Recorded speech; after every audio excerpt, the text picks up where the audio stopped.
En esta tercera entrega de nuestras vídeos sobre la resurrección de Jesús, vamos a hablar del tema de las consecuencias de la resurrección. Pero antes vamos a subrayar una característica importante de la resurrección de Jesús, que a veces pasa desapercibida. Y es que los cristianos creemos que la resurrección de Jesús no fue una mera inmortalidad de su alma, sino una resurrección corporal. Cristo resucitado se aparece con un cuerpo transformado. Lo hemos explicado esto en el vídeo anterior. Pero, no obstante, un cuerpo. Y los evangelios son muy insistentes con esto, que Jesús tiene un cuerpo. ¿Y por qué? ¿Por qué es tan importante la corporalidad de la resurrección? Para responder a esta pregunta debemos remontarnos hasta el inicio de la Biblia. En la primera página de la Biblia, en el primer capítulo del Génesis, Dios crea el mundo. Y dice a cada paso, vio Dios que era bueno. Y finalmente crea al hombre y la mujer. Y creó Dios al ser humano a su imagen y semejanza. A imagen de Dios los creó. Hombre y mujer los creó. Vio entonces Dios todo lo que había hecho y todo era muy bueno. Dios ha creado un mundo bueno. Y esto, que ya viene del Antiguo Testamento, es una de las afirmaciones fundamentales de la Biblia y que la distingue de otras tradiciones espirituales y religiosas. Por ejemplo, en muchas tradiciones asiáticas, entre ellas el budismo, el mundo es un lugar que no ha sido creado por ningún dios y que por lo tanto carece de un propósito, carece de un sentido, una finalidad. Es samsara, un eterno retorno, un volverse sobre sí mismo que no va a ninguna parte. Por eso la salvación en nirvana consiste en escapar de este mundo fenoménico a otro nivel de existencia. Para el cristianismo, el mundo es esencialmente bueno, también para el judaísmo y el islam, para las religiones monoteístas que creemos en un Dios creador. El mundo es fundamentalmente bueno porque ha sido creado por Dios. Y aunque el mundo está estropeado, existe el mal en el mundo, básicamente porque fue introducido por el ser humano, el desorden, el caos, es fundamentalmente reparable. Dios no nos invita en la Biblia a escapar del mundo, sino todo lo contrario, a comprometernos con el mundo para reparar sus heridas, para reparar del mundo aquello que está herido. Por eso en el Padre Nuestro decimos, venga a nosotros tu reino. No decimos, Señor, que mi alma escape al nirvana, o llévame junto a ti abandonando este mundo perverso. No decimos estas cosas en el Padre Nuestro, todo lo contrario, venga a nosotros tu reino, venga aquí tu reino. Es en la tierra, es en esta vida, es con este cuerpo como nos jugamos nuestra salvación. No se trata de descartar, no se trata de escapar, se trata de restaurar y de comprometernos con el bien, con la reparación, con la mejora de nuestro mundo. Y eso es lo que dice en el fondo la resurrección, que los evangelios no afirman que el alma de Cristo, liberado de la cárcel de su cuerpo, ha ingresado en una especie de universo paralelo, donde están las almas desencarnadas, sino que Cristo permanece humano, Cristo permanece corporal, también después de su resurrección, que sigue siendo profunda, esencialmente, hasta el fondo, hombre. Y no se puede ser hombre o mujer sin un cuerpo. Y de eso se trata. No se trata de que en el más allá, o que el cuerpo de Jesús tenga los mismos átomos o las mismas células, ¿no? Esto es irrelevante. Lo que quiere decir es que ese yo concreto que soy, con esta carne y con estos huesos, es lo que seguiré siendo, o que Cristo sigue siendo quien fue, con su carne, con su corporalidad, ¿no? ¿Quién es? quién es Él. Y con la historia de su vida grabada en su cuerpo, como muestra en esas escenas de la resurrección en las que muestra sus manos llagadas, sus pies que han sido perforados por los clavos de la cruz. Lo que se ha realizado en Jesús es el final definitivo de la aventura humana. Esto que los científicos llaman la evolución. Primero del universo, desde el Big Bang hasta el origen de nuestro planeta, que gira en torno al Sol, el origen de la vida, su evolución, hasta llegar a nuestra especie, la especie Homo sapiens, pues otro paso más. Otro paso más en esta misma línea de evolución. No se trata de otro universo paralelo, sino de dar un paso más como seres humanos. Cristo ya ha dado ese paso. En Cristo se ha dado ya el paso definitivo. Él es ya la versión definitiva del ser humano, lo que Dios tiene destinado para cada uno de nosotros también. O dicho de otro modo, el reino de Dios que Jesús anunciaba ya se ha instaurado en una parcela de nuestro mundo. Esa parcela de nuestro mundo en el que el reino de Dios ya se ha realizado de forma plena se llama el cuerpo resucitado de Cristo. Y esa realidad se va a expandir hasta englobar toda la realidad. Es decir, que al final del tiempo habrá una nueva creación, como dice San Pablo, o la Jerusalén celeste del que habla el Apocalipsis, o estas imágenes, ¿no? El juicio final también aparece en el Evangelio de Mateo. Al final todo será transformado según el modelo del cuerpo resucitado de Jesús. En este sentido, la resurrección de Cristo es un acontecimiento histórico, pero que va más allá de la historia. Está en el límite de lo histórico y lo no histórico, pero si me preguntaran, ¿es histórico o no es histórico? Yo diría, es histórico, pero con algunas anotaciones. Es histórico en el sentido de que sucedió realmente. Esto ha pasado. No es histórico en el sentido de que pueda ser demostrado más allá de toda duda para cualquier persona razonable. Yo puedo demostrar, por ejemplo, y todo el mundo tiene que aceptar, que ha existido el holocausto nazi, ¿no? Eso es una cosa demostrable históricamente. ¿Puedo demostrar con la misma capacidad de convicción que Cristo ha resucitado? No, porque es algo tan extraordinario que aunque haya razones de sobra para creer que eso ha pasado, porque ha pasado, también entiendo que haya gente que no pueda creérselo. Y que puede haber personas honestas e inteligentes que no quieran o no puedan aceptar que Cristo ha resucitado. En ese sentido, no es histórico, en ese sentido. Pero en el sentido de que ha pasado, pues claro que ha pasado. Y si no hubiera pasado, no estaríamos aquí los cristianos. No tendría sentido, como decía San Pablo, ser cristiano. Y además, es histórico y no es histórico porque de alguna manera es el tráiler, ¿no? Es una visión de lo que sucederá al final, sucediendo ya ahora en la persona de Jesús. Por lo tanto, la resurrección es real, es un acontecimiento histórico en el sentido que hemos explicado, pero requiere fe.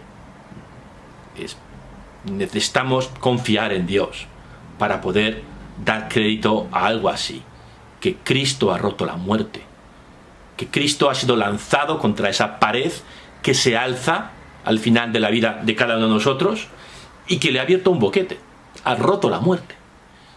Y esto tiene consecuencias. Y vamos a hablar de 3 consecuencias de la resurrección. La primera es que si Cristo ha resucitado, también nosotros resucitaremos. Ya lo estábamos diciendo, lo que le ha pasado a Jesús también nos pasará a nosotros. Él es el primer paso de algo que será general. 2, que después de la resurrección de Jesús, los discípulos solo después de la resurrección de Jesús, los discípulos terminaron de entender quién era Jesús. Y de esto hablaremos en un segundo paso. Y en un tercer paso, pues si esto es verdad, no podemos seguir viviendo como vivíamos. Vamos con el primero. Si Cristo resucitó, también nosotros resucitaremos. San Pablo escribe en la primera carta a los Corintios: Dios, que resucitó al Señor, también nos resucitará a nosotros con su poder. Cristo no ha resucitado solamente para sí mismo, sino, como dice San Pablo en otro pasaje, y es que Jesús ha muerto y resucitado no solo para sí mismo, sino como primicia, la palabra griega que aparece aquí es apargé, de los que duermen el sueño de la muerte. Cristo es el prototipo, es el primer ejemplar de una nueva versión de ser humano. Nosotros también pasaremos por ese túnel que Jesús le ha abierto a la muerte y apareceremos en la luz del otro lado. Es muy interesante cómo la resurrección de Jesús ha sido descrita o dibujada, pintada, mejor dicho, por los artistas, tanto en el occidente europeo como en las iglesias de los ritos orientales, de Bizancio y de su círculo de influencia. En Occidente, como veis en la imagen de la izquierda, Jesús, sobre todo a partir del Renacimiento, este es un cuadro creo que es de Piero della Francesca, del Renacimiento, se ve claro que es una imagen del Renacimiento. El arte occidental a partir del Renacimiento ha tratado de representar la resurrección como si fuera un director de cine, como si estuviera ahí viendo qué pasó físicamente. Y ahí aparecen pues, los soldados dormidos que aparecen en Mateo, Jesús que sale de la tumba, escena que no describe nunca el Nuevo Testamento, por cierto. Y bueno, pues así es. Y normalmente aparece también con una bandera. Hay una versión muy bonita del Greco, y otros grandes artistas pues han representado este prototipo de la resurrección. A la derecha tenéis cómo es el icono típico de la resurrección, o como se dice en griego, de la anastasis, resurrección. Y lo que pintan los iconos orientales no es tanto una imagen física de qué pudo pasar, sino una descripción simbólica. Jesús que desciende a los infiernos, veis abajo, luego aquí en esta imagen se ve mejor, esta es una imagen es un fresco en la iglesia de Jora en Estambul, que es la antigua Constantinopla, capital del Imperio Bizantino, y Jesús baja a los infiernos, al lugar de los muertos, rompe las puertas de este lugar de los muertos, del Hades, y rescata a Adán y a Eva. Coge de la mano, con su mano derecha a Adán, con su mano izquierda a Eva. Y que simbolizan obviamente toda la humanidad. Y los saca de la muerte. Es decir, que la resurrección de Cristo es que Cristo desciende al lugar de los muertos y en su resurrección arrastra a toda la humanidad. Cristo no resucitó solo para sí mismo, sino como primicia, como dice muy bien San Pablo. Segunda consecuencia de la resurrección es que los discípulos empezaron a tener una visión más enfocada de quién era Jesús. Antes de su muerte, las ideas que los discípulos tenían acerca de Jesús eran, cuando menos, borrosas. Bueno, pues sabían que era el Mesías, que tenía una relación, sí, llamaba a Dios Padre, Abba, que tenía una relación muy especial con Dios, pero ¿qué más? Vemos hasta el final, ¿no? Como los discípulos no terminan de entender a fondo la identidad de Jesús. Y esto es lo que solo se produce después de la resurrección. Los discípulos entienden que Jesús es Cristo e Hijo de Dios. Estos títulos, Cristo e Hijo de Dios, la teología los llama títulos cristológicos, son los dos títulos cristológicos fundamentales en el Nuevo Testamento. Cristo, Hijo de Dios. Hay otros, como Señor o Hijo de Hombre, Hijo de David, pero vamos a centrarnos en estos dos. Cristo Jesús es el Cristo o Mesías. Mesías y Cristo es la misma palabra. Mesías es la palabra hebrea, Cristo es la palabra griega. Entienden, o los primeros cristianos empezaron a entender que Jesús era el Cristo en un sentido nuevo. No solamente en el sentido de un gran líder religioso, alguien que vino a anunciar el reino de Dios, sino alguien que vino a inaugurar el reino de Dios. En el cuerpo resucitado de Jesús se ha inaugurado el reino de Dios. En una parcela de nuestro mundo ya se ha realizado el reino de Dios. Por tanto, Jesús no solamente es aquel que anunció el reino, sino el rey mismo que ha venido a inaugurar el reino de Dios. Esto no es lo que esperaban los judíos de un Cristo, pero sí es lo que afirmamos los cristianos cuando decimos Jesús es el Cristo. Y esto nos lleva al otro gran título cristológico: Jesús es el Hijo de Dios. Jesús hizo lo que solo Dios podía hacer. En ese sentido, Jesús es Dios. Pero en otro sentido, Jesús no es Dios, porque Jesús se dirige a Dios llamándole Padre, por lo tanto es una persona distinta.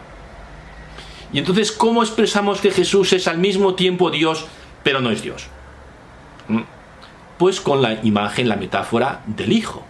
Jesús es Hijo de Dios, es decir, alguien distinto del Padre, pero de la misma naturaleza que el Padre. Esta expresión, de la misma naturaleza que el Padre, es una expresión que se inventó 300 años más tarde en el Concilio de Nicea, año 325, pero que está de alguna manera implícito en los textos del Nuevo Testamento. Jesús, al decir que Jesús es el Hijo de Dios, estamos diciendo es una persona distinta del Padre, pero que tiene su misma esencia, su misma naturaleza. Jesús es Dios mismo que ha venido a inaugurar el rey, o el rey del reino de Dios que ha venido a inaugurar su reino sobre la tierra. Y en ese sentido es Dios. Y en otro sentido es una persona distinta del Padre. Bien, pasamos la tercera de las consecuencias de la resurrección.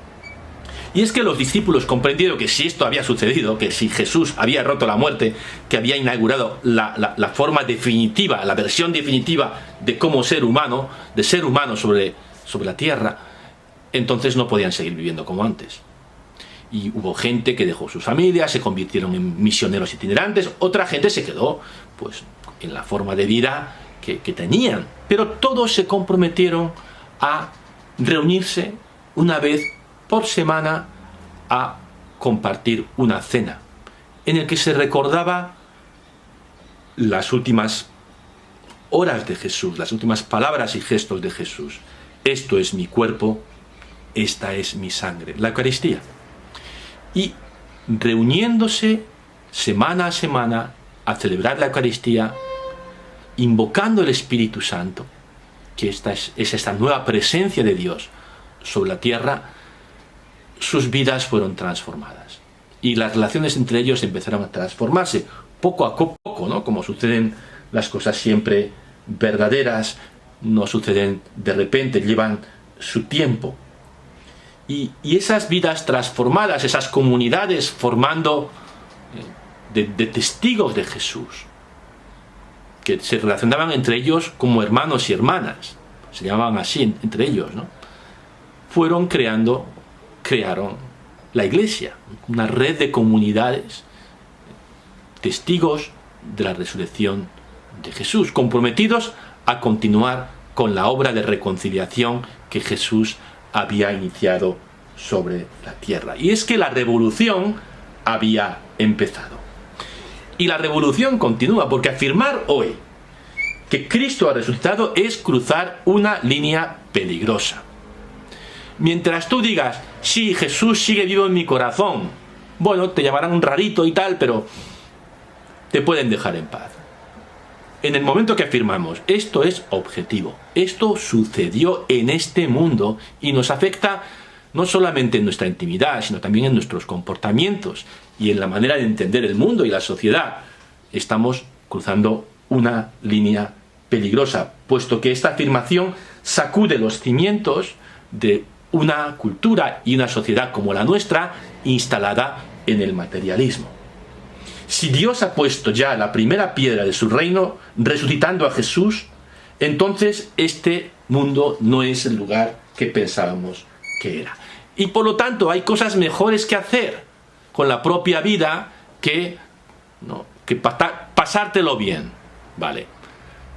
Es lo que nos dice nuestra cultura, pásatelo bien, ¿bien? Pero es que para pasármelo bien necesito dinero. Pues trabaja, bueno, entonces, y trabaja en las condiciones que te digamos.